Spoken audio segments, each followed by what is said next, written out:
all your photo, video, and voiceover needs, check out the fine folks at Blueberry Productions. They will take good care of you. If you don't believe me, you can see for yourself. Check out their work at blueberryproductions.tv, the Facebook page, Blueberry Productions, also a Vimeo page, a YouTube page, and it's Blueberry, BLUBERRY, Prod on Twitter. Check them out today. Blueberry Productions, great people, great work, great service. Hey there, your yard took a real beating this summer. Luckily, Scott's Turf Builder Winter Guard has your back. Just feed your grass with Scott's again this fall when the air is cool and the soil is warm. It's the perfect time to give your lawn a boost. If you do, Winter Guard will give your yard the nourishment it needs to help weak, thin grass recover and support root growth, giving you a greener, more resilient lawn both now and next spring. Guaranteed. Grab a bag of Scott's Turf Builder Winter Guard today. You'll be back to barbecuing in no time. This is a Scott's Yard.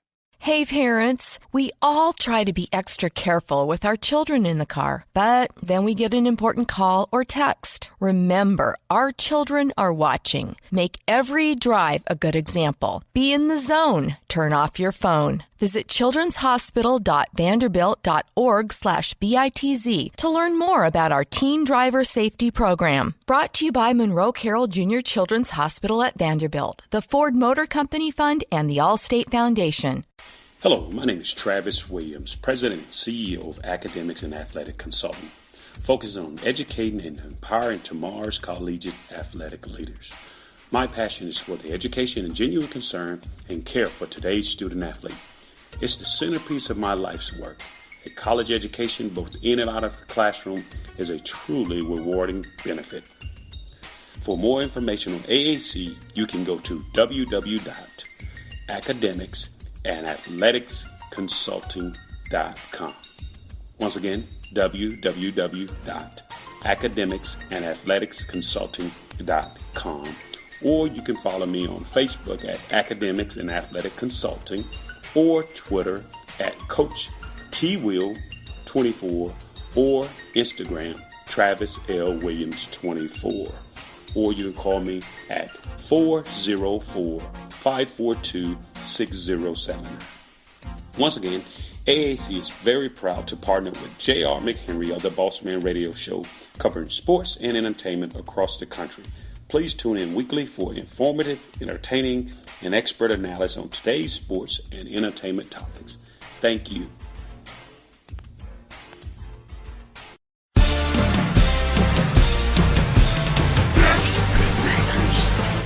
All I do is win, win, win, no matter what. Got money on my mind, I can never get enough. And every time I step up in the building, everybody hands go up. And they stay there, and they say yeah, and they stay there.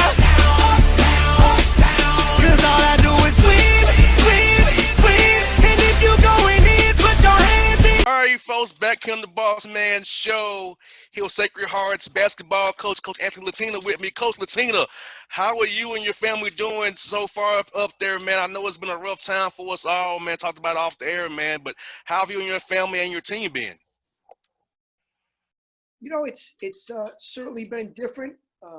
There's been some challenges. You know, I try to be a person of gratitude and appreciation. So I know that me and personally and my family and even our program have it better than most people. So I always try to keep that perspective in mind and come from a place of gratitude, because I am very blessed. My family is very blessed. Our program is very blessed. Our school is doing great. So those are all things that are not the case for a lot of people in this country right now. So with that being said, for me to complain, I would feel very, it wouldn't be right. So kids are doing great. I feel bad. You know, they're hopefully going back to school in like a hybrid model in the next couple of weeks. My son's going to be a senior, and my daughter's going to be, well, I could say our son, my wife and I's son, and our daughter is going to be, she's going to be a sophomore. He's going to be a senior. So they're both athletes. We're hoping that they are allowed to play, and hopefully things get better. So, but again, I try to, like I say, come from a place of gratitude, because I know I'm very blessed. So we'll get through this. And I think there's been some positive. I've been able to spend a little more time with my family. than normal. Normally I'm traveling in the summer a little more. So that's been pretty cool. I think from a relationship with my children and my wife, there's been some added benefits that I think I've been very fortunate to be able to experience. But I'm excited to be talking to you from my office, though. The last couple of weeks I've been coming into the office, but there was a stretch I was only in our office for 1 or 2 times in 4 or 5 months. Yeah, Wow. So it's great to be back. Yeah, Coach. For me, I like work. Hey, the same here. For me, Coach, it's been weird to be doing Zoom interviews now, but I like it because I get to see you guys now rather than on the phone. So it's kind of been that new wrinkle. It's kind of been good. It's good to see people now rather than just be on the phone. So working from home now, getting to spend time with my dad, who's turns 80 years old today. So getting to spend time with my dad. Happy birthday to your father. That's great. I hope you get to spend some time with him. Yeah, so the blessing of the pandemic is I spend time with my dad, man, because he's up in age now. I'm 33, but he's up in age, so getting to spend that quality time with him, I don't usually get to spend with him, so it's been great. I've been doing the Atlanta Braves in the offseason from the Hawks, so now I'm doing to spend time with Pops and enjoy him, Coach. So I'm blessed as well, man. That's awesome. I wish him a happy birthday. I can relate. My father's 87, so every day is a blessing, Most definitely. Now, Coach, it's funny. The NBA stopped on my birthday, March 11th. And so when everything went down, where were you and your team at? And how did you and your staff kind of map out what to do with your players after everything got canceled and everything was starting to shut down in March there around my birthday there? Well, we were actually still scheduled to play in a postseason tournament. So obviously that was a little bit of a letdown for our guys because we had a special season. But we understood, and everyone understood the situation, and this was at the time nobody knew anything. Nobody knew.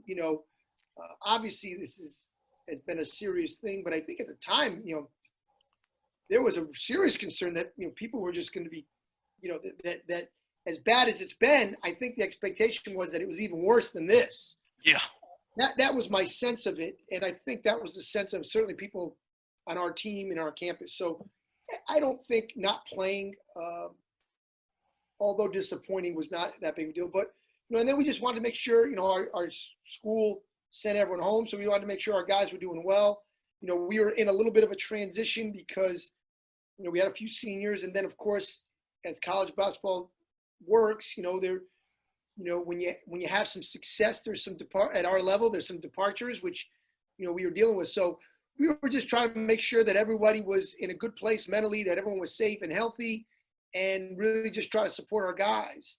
And then once we had to deal with some of the transfers, which we expected, which is again part of the deal at this level, we then had to come up with a game plan of, all right, we're going to have to recruit some guys.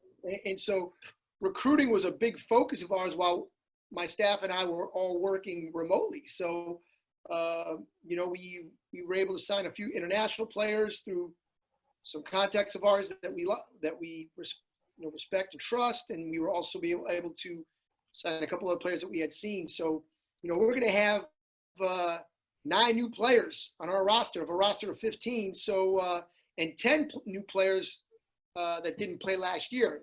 Someone else sat out. So we're a whole new team, and once we got the roster situated, now it was a question of trying to get to know each other remotely, Most definitely.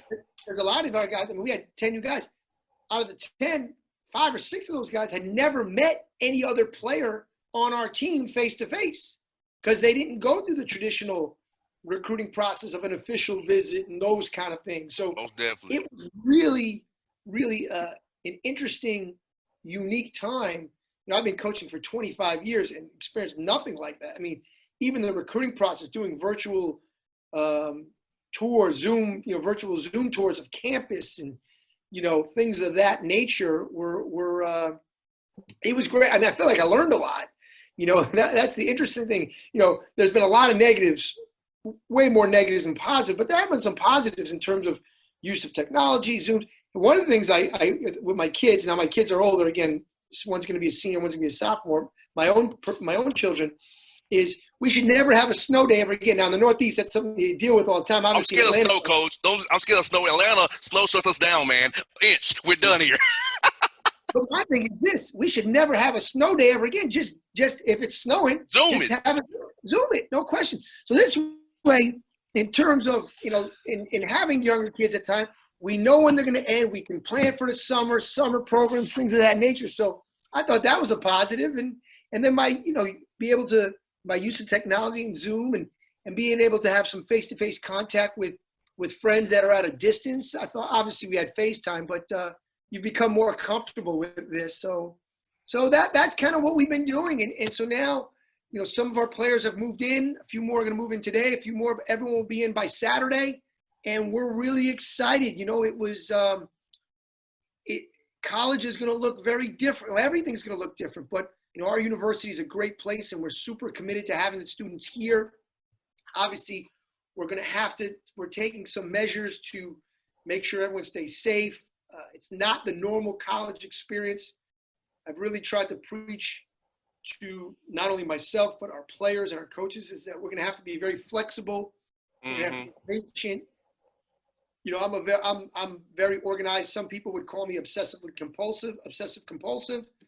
A matter of fact, I probably have an obsessive compulsive disorder that I've never been diagnosed with, but I'm going to have to be more flexible in terms of changing schedules. That's just going to be a reality of our lives right now. Even in our preparation, normally by this time, it was funny, we had a meeting with our staff yesterday. Normally by the middle of August, I have our whole schedule done. September, October, practice schedule, days off, game schedule. Even we have a bulk of our recruiting days penciled in at this point.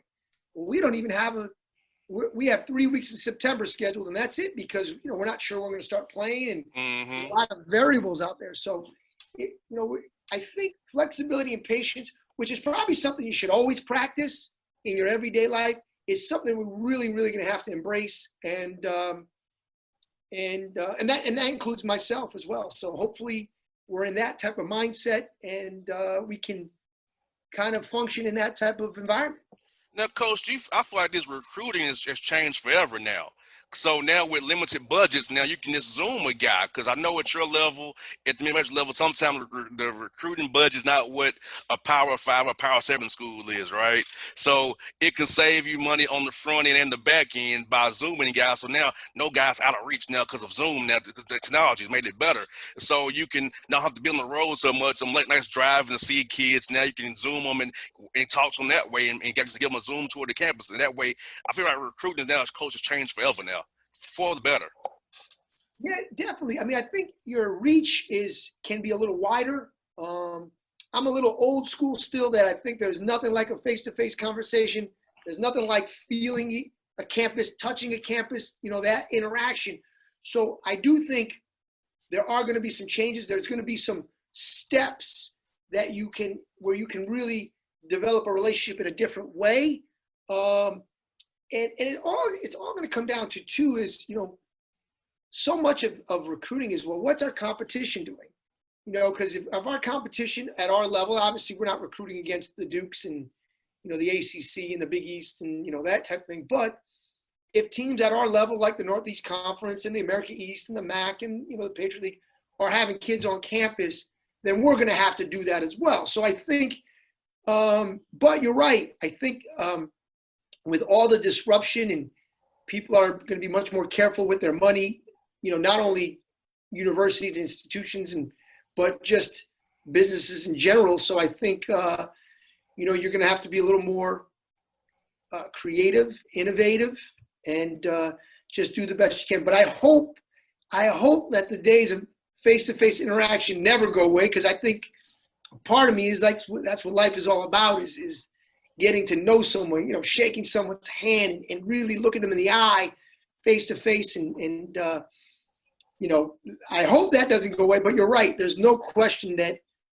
there are different ways to certainly get to the end goal of, because that's what recruiting is developing relationships, developing trust.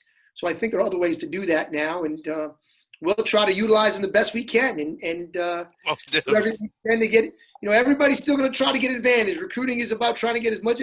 we don't want a level playing field. We want to have all the advantages as people do. So we're going to do whatever it takes to try to put ourselves in the best position to get the best players that fit what we're looking for.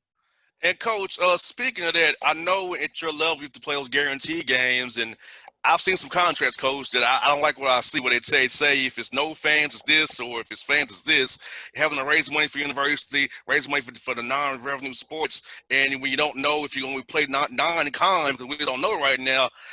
That to me is scary for all cost of athletics because, like, hey, a lot of schools, like I went to TSU, Tennessee State University. I know how small school life is. They need those guarantee games to survive for men's basketball, and football.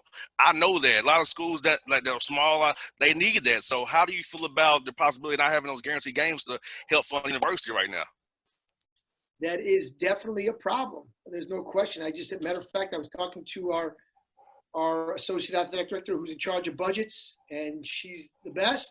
And we had a meeting, said, where are we with guarantees? I said, well, we don't know if we're going to play them, but yeah, that's a lot of revenue. Anywhere, at schools our level, it can be anywhere from $150,000 to $450,000, So I think the approach that certainly Sacred Heart University is taking, but I would say a lot is, we got to do whatever you got to do to get through this year. We know there's going to be a loss of revenue. We have a couple different contracts out there where we're only going to get 50% of the guarantee if there are no fans, which probably looks like that's going to happen in certainly first semester. But I actually think it's even going to be worse than that. I think certainly we have great leadership in men's basketball. The NCAA does. Dan Gavitt, I think, is well-respected, brilliant. So I think the biggest focus right now for everybody in Division I men's basketball is let's do whatever we have to do to have a season, because the NCAA tournament is where the real revenue is generated. And not only for men's basketball, but like you said, I read this the other day, and I don't know if this is accurate, so don't quote me on this, but I think the NCAA men's basketball tournament brings in 90% of all the revenue the NCAA brings in. So the NCAA men's tournament pays for everything. People talk about football, and football makes a ton of money for individual schools. Like Alabama football makes millions of dollars for the University of Alabama. Michigan football makes millions of dollars. But the NCAA men's basketball tournament, that pays for everything. That pays for the Northeast Conference budgets and I would say outside the Power 7, I would say the Power 5 in the Big East, and I don't know who the seventh is. I'm trying to think, or maybe the American. The American. Yeah. Outside of those, maybe those 7 conferences, and you throw in Gonzaga, the NCAA tournament funds all these other conferences, the other 25 or so conferences. So everybody understands that. And it's not just for men's basketball players. I mean, that tournament funds the tennis teams and the golf teams and all the other teams, which are, those are important. You know who those are important to? The golfers and the tennis players and the track athletes. Those are opportunities for young people that may not have opportunities. So I do think there is a sensitivity and understanding hey, we have to do whatever we have to do, not only just for men's basketball, because men's basketball and football are going to be fine because they make money. It's for all the other sports. Most definitely, yes. Because, and I know the NCAA, gets a lot of flack and maybe rightfully so at times, but it does create a lot of opportunities for young people that would not be there. All of our players are on a full scholarship. They don't pay a penny to go to school. Now, those of us that paid to go to school understand how unbelievable that is to go to school. My wife put herself through college. She had to work 3 waitressing jobs on weekends to pay for herself to go through school. So when you can go to school for free, first of all, it creates so many opportunities. I mean, it can be life-changing. So we don't want those to go away. Those are opportunities for people that might not have otherwise had one. So I think the main focus, and again, everything is important and money is important, is to let's have some type of season so we can play an NCAA tournament so that the positive things that the NCAA does can continue. That doesn't mean you don't reform or you don't make changes. Of course you do, and you always try to get better.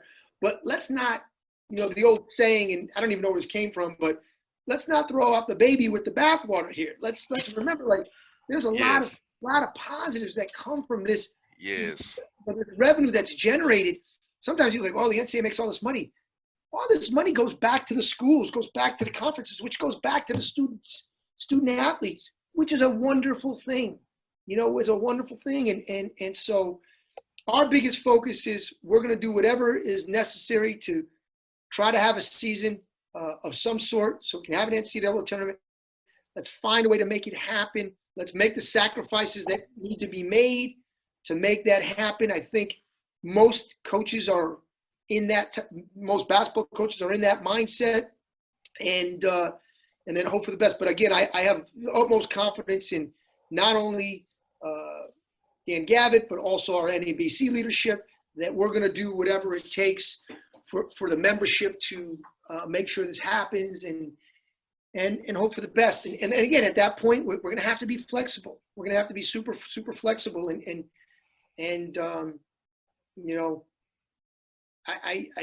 think that's the way we got to go. And because, we have no other options, and I think the other thing too is, we talked about what some of the positives of this is. I think all of us, myself included, not just coaches, but just in general, there's a lot of things that we take for granted, that have taken for granted for so long. It's just and now we're like, wow, things can be changed. Things can change like that. Life can change like that. Boy, we had it pretty good. How many people would say, man, we would just love to get back to normal? Yes. Normal was pretty good for most of us. And again, that doesn't mean it was perfect. And obviously, a lot of things are going on in the world that are showing that life is far from perfect. But I do think I've always, and I don't know, I probably learned this from my family who kind of came over here from Italy as immigrants that didn't speak any English. And I think I've always learned to try to have gratitude for the things that you have. Come from a place of humility and know that, things, you always got to fight to make things better, but always try to come from that mindset. And because things can change and there's no guarantees. And so I'm really looking forward to trying to make this the best year possible for our team, our program, try to, do some positive things for our guys, have a great experience, make some positive changes. Always keep in mind and try to make things better, but understand that, if you're here on a full basketball scholarship at Sacred Heart University, which I think is a first-class, institution, and these guys are going to get a first-class education, we got to come from a place of gratitude. So I've used that word probably 50 times in the last. No, it's a great word. A great word, Coach. A great word. It was the old saying, if we magnified our blessings as much as we magnified our disappointments, we'd all be a lot happier and we'd all be a lot more fulfilled. And so I'm really going to try to stress that not only for myself, for my family, but my basketball family here as well. Let's magnify our blessings and let's make this work the best we can. And hopefully, people a lot smarter than me can figure this out and make things a little safer from the medical side, a little safer for people in our communities, in society. And let's all try to come from that type of place. There was a great line I heard, the other thing too is in this situation, I think sometimes people listen to respond to things. And I think one of the things that I've learned, and this is a line that I've heard multiple times in the last 6 months, is I think we need to start listening more to understand.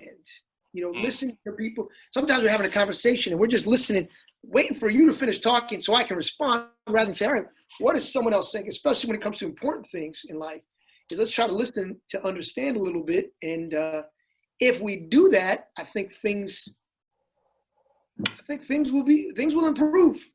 Oh, definitely. And that's what we're trying to do. But I really appreciate having a chance to actually talk to you and look at you. This is a little different interview than last time. Yes. But that's kind of where we're at right now.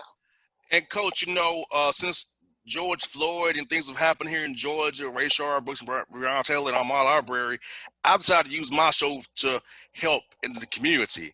And Coach, I feel like I never thought I'd be in activism, Coach. I never thought I would get involved in that, but I felt motivated to do so because I'm 33, have a platform that reaches from Chattanooga through Macon, 1.1 million listeners beyond the digital platform. So I can affect changing people. And, you know, being with the Atlanta Hawks and working around the Hawks players, I feel like I have a platform to give people a new perspective that, hey, we can do this together.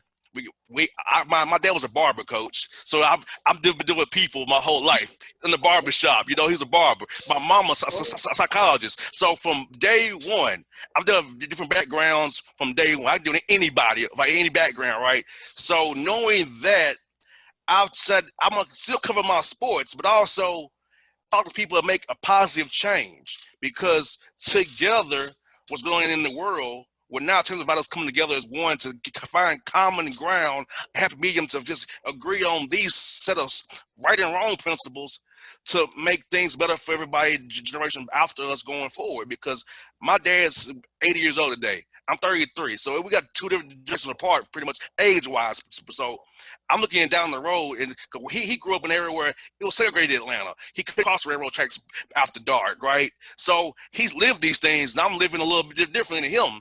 But I want to make it better for those after me, Coach. So that's where I feel like, you know, this COVID gave me a chance, and things has happened where it's inspired me to use my platform for good and be better and help people be better going forward, Coach. Oh, no question. I mean, you said that, you couldn't have said that any better. I mean, that's what. Hey, listen, we all want the same things. Everyone wants to feel safe. Everyone wants to, you know, have an opportunity. I mean, all of us. This is the thing that I always try to stress to our guys, and I've been blessed to play basketball. I grew up in a city. I grew up in Hartford, which was a very diverse city, and the one thing I find is people are a lot more alike than they are different. Yes. Right? We're all unique, but we're a lot more alike than we are different. And I think that doesn't mean we don't have different perspectives and different life experiences, because we certainly do. And again, you don't ignore those things, and you don't pretend that they don't exist. Of course that you do. You try to make things better. But if we come from a place of, hey, we're a lot more alike, we probably want most of the same. The important things is like we want the same things. And I think you try to listen to understand, then things start getting better. I mean, these things happen on an individual level. I think, you know, as you know, relationships develop and people see different people and they say, wow, he's a great person and that person's a great person and this is not what I thought and that's not what I thought and stuff like that. I think things get better. So I'm a very optimistic person by nature, but I am super optimistic. I think when all this is over, coronavirus and a lot of the civil unrest, I think we're going to come out a lot better. I really believe that. I'm not one of these people that says, you know, things are getting worse. I don't believe that. I think things are going to get better. I think things are getting better. I think the fact that things can be discussed now more freely than they ever were is a positive, you know. And I think now the one thing that we need to do is, because sensitive topics are being discussed much more freely, I think the empathy and understanding has to increase with that. Yes. Because now we are going to talk about things now that we didn't maybe talk about 25 years when I first started coaching. And in doing that, we have to all, and this is an individual thing, and I think everybody has to do this individually, is, hey, listen to understand, listen with empathy, listen with humility. Know that you don't know. Great philosopher, I don't know if it was Socrates or Aristotle or Plato, one of them said, I know that I don't know. And that's why, where the wisdom is that you know you don't know everything and that you can learn something. You know, one of the things I'm stressing to my players is you want to have a good day. There's three things you got to get better. You got to get better every day at three things. You got to become a better, you got to do three different areas you got to get better. Your body, that's physical, whether it's a workout, whatever. Your mind, all right, or your reading, and your soul. And that's different to a lot of different people. If you got better in those three areas today, that's a heck of a day. Yes, you know, indeed. If you get better in 3 years, if you have exercised or worked out or whatever level you are, if you're a basketball player and you worked on your game or you push yourself, that's a good thing. If you read a book that maybe you wouldn't read or exercised your mind and then exercise your soul, which is, again, that's a tricky thing. We're a Catholic university, so, our easiest way to exercise soul is prayer. But there's other ways. Some people don't believe in God, which is fine. So maybe you meditate, or maybe you do something. Maybe you have a gratitude journal. But let's make sure we're getting better in those 3 areas every day.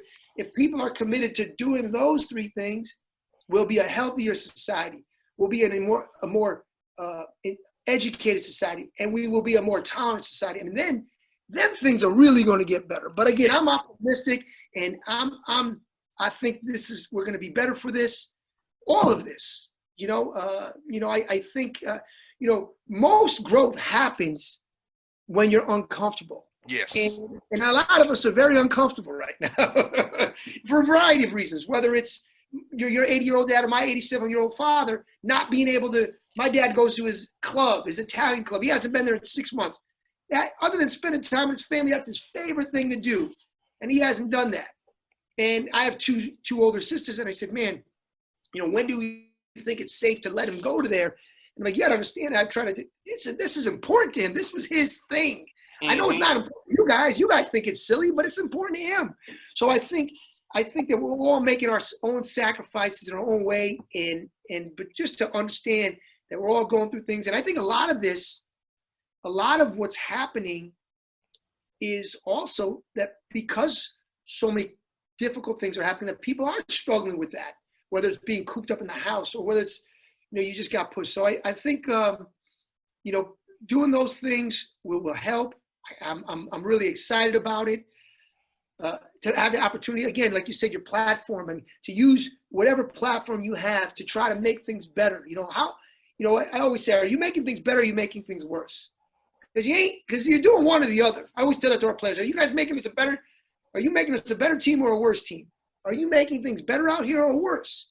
And if you can't say definitely better, then you got to reevaluate how you're approaching this thing here. So that's what we're going to try to do. I'm sure we'll make a lot of mistakes, all of us. But if we come from the right, I think the right intentions and the right place, and come from I think things will get better. And I really look forward to it. And I think sports is a great way because people come from so many different areas. Sports is the ultimate meritocracy. Like, if you can play, you can play. If you can't play, you can't play. It don't matter. Anything else don't matter. So I think, we're going to try to do, what we can in our little community to make things better. And maybe that spreads to other places. And that's what we're going to try to do. But it's been a difficult situation. We've had a lot of, like I said, uncomfortable, difficult conversations. But that's, the more we're comfortable being uncomfortable, the more we're going to grow. The most growth happens in those times. Yes. And Coach, for me, like, I can tell a story. 1994, I didn't meet my first white kid until I was 7 years old, Coach. That was from travel baseball. So sports, talking about another race, another background I wasn't exposed to until playing travel baseball. So you're so right. Sports brings us together, because I never would have met my friends Kyle and Derek, the twins, who are still my friends today, if I never played travel baseball with them, because I hadn't met any white kids until 7 years old, 94, which is wild, So you're so right. Sports is very equalizer. It can bring us all from different backgrounds for one common goal as a team, to represent the name on the front, the name on the back, to win a game together. No question. No doubt about it. So, no, it's so we just got to keep doing the right things and keep doing our best and be understanding as we can of people. Know that people are going to make mistakes. Let's not bury somebody when they make a mistake, no matter who it is. You know what I mean? If whether it's let's try to, that's the one thing I fear is people are going to make mistakes. So especially as we have more difficult conversations, things might be said that offend. So let's understand, hey, where you came from, and how do we correct this? And why did that bother you but not bother me? Because I don't understand why that's bothering you. I have no idea. But it really is. So tell me, maybe help me to understand that. So I'm really trying to encourage that my players, because there are certain things that my players say that really bother me, but they don't bother them. And I'm like, well, I'm trying to understand, how does that not bother you? So I think there's that part of it. And but again, I think when we all come back to, we're a lot more alike than we're a lot more different. Then boy, when you come from that place and that thought, you're right. We all want to be fulfilled, and we all want to be happy, and we all want to have opportunity, and those are universal. I don't care whether it's the United States of America or the most remote island on this in the world. I mean, that's what people want, and that's what people need, and that's where people thrive. So we got to all try to come to there, and it's not going to be easy, but it's worthwhile. You know what I mean? Definitely. And most things that are worthwhile aren't easy. Oh, definitely. Well, Coach Latina, this has been great to catch up with you, man, and see you, man. We can have this great conversation, man, about life and just how we can make things better, man, and how Sacred Heart's going to do their part, man. It's been enjoyable. We'll do this again real soon. We'll do another Zoom, coaches. I really enjoyed this, man. Anytime. I enjoyed it tremendously. You stay safe. Happy birthday to your father. Please, have a great day with him. And anytime, I would love to speak to you. I really enjoyed our time. Anytime, Coach. Hey, you be good, buddy. We'll do it again real soon, man. All right, take care. All right, see you, buddy.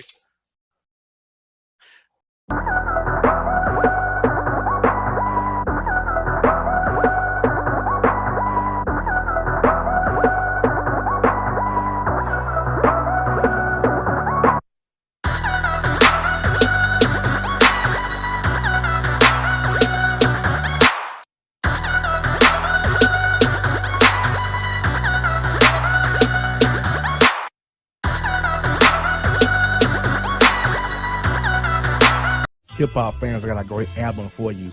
The debut album from Family Grind ENT, True Speech and 313 Fresh. We're going to give you 2 discs, 33 songs of pure, genuine hip-hop.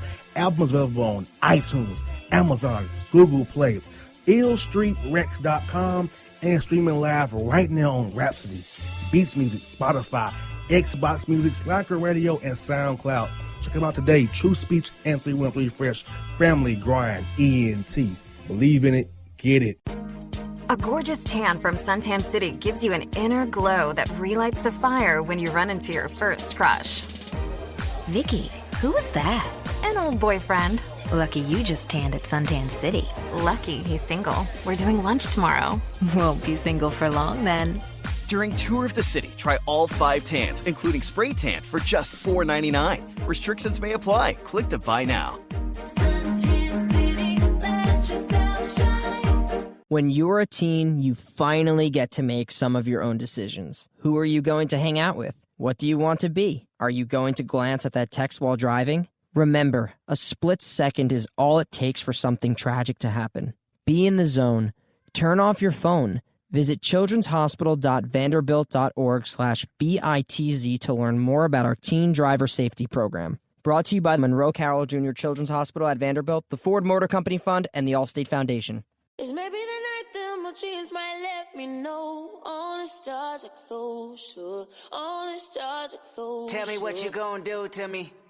Confrontation ain't nothing new to me. You could bring a bullet, bring a sword, bring a morgue, but you can't bring the truth to me. Alexa, play Kendrick Lamar and SZA. Okay. Maybe the night that my dreams might let me know. All the stars are closer. With Amazon Music, a voice is all you need. Get tens of millions of songs. Download the Amazon Music app today. Yeah, it's your man JC, the host with the most, baby, and it goes down each and every Saturday night right here in the city of Memphis. That's right, y'all. It goes down at Clicks Sports Bar Memphis, baby. 3705 Malco Way, Memphis, Tennessee, 38125. Come out and join us, the Three Kings, each and every Saturday night for the livest karaoke in the city. Everybody gets in free till 10 p.m. Only $5 after.